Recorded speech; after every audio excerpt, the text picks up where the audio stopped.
నీ ఇంకా ఇల్లు కొనలేదారా? పట్నం పోయి గిన్నెండ్లాయే పాయికం ఏం చేస్తున్నావేంది?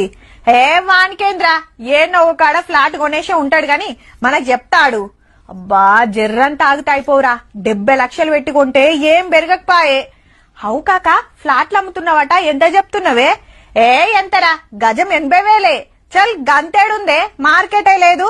అయితేంద్రో అడ్డికి పావుషేర్ అమ్ముకోవాలనా ఎట్లా అని ఆన్నో ఇన్నో అంటుంటే ఇంటుంటాం.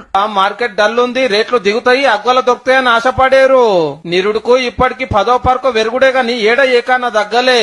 మంచి రేటు వచ్చినాడే అమ్ముదామని, పెట్టిన పైసకు లాభం రావద్దా అని అట్లనే ఉంచుకున్నాడు తప్పితే ఎంతకో కొంత అమ్ముకుందాం అనేటోళ్ళు అయితే లేరు. అంతలా అర్జెంట్ ఉంటే తప్ప.